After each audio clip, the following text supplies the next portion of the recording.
I'm 49 years old. What are these guys that are 21, 22, got kids at home? What are they going to do for their kids on Christmas? Tell them I ain't got a job?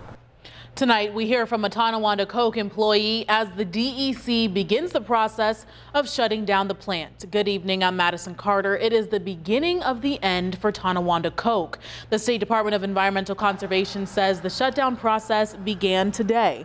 DEC officials say they will be on site during the closing operations to make sure the remaining workforce and the community are protected during the shutdown process. They will also be there to help secure and clean up the site. The New York Department of Labor dispatched a rapid response team to help the workers being impacted by the shutdown. Employees can get intensive job placement services. They'll also have information about unemployment and medical benefits. The State Labor Department will also be opening its local career centers early tomorrow, 7:30 a.m. They'll be providing career counselors and unemployment insurance specialists. 7 Eyewitness News reporter Ali Tui spoke to one of those impacted employees today and brings us their story.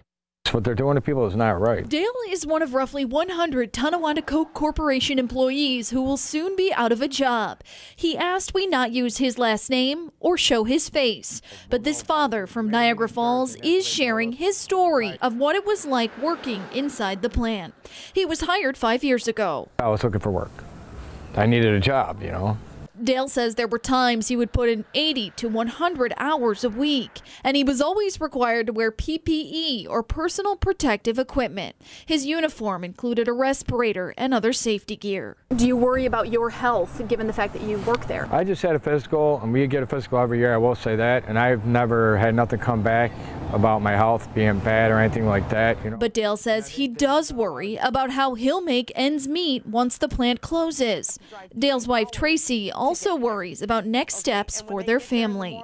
And now my husband has to deal with trying to figure out how he's going to provide for us, how everybody else that he works with is going to provide for their families. Dale says he'll receive $500 in severance pay, or about $100 for every year he worked at the plant. He says it's not enough, and he's frustrated by how the shutdown is being handled. Work at a company is supposed to be like a family, right? And that ain't the way they treat people. They don't treat you like they care about you. They really don't. Dale says there was a meeting at the plant last Thursday, and management said it expected to have answers regarding the plant's future by Tuesday. So you can imagine his surprise when he showed up for work Sunday morning and wasn't allowed on the property. We reached out to the Tonawanda Coke attorney, but haven't heard back. Dale says after being turned away, he agreed to work 2 more weeks to assist with the plant closure. What's next for you? Look for another job. I got a mortgage payment, I got a truck payment, I got a wife, I got kids. My wife works part-time, you know. And they didn't take none of that into consideration. In the town of Tonawanda, Ali Tui, 7 Eyewitness News.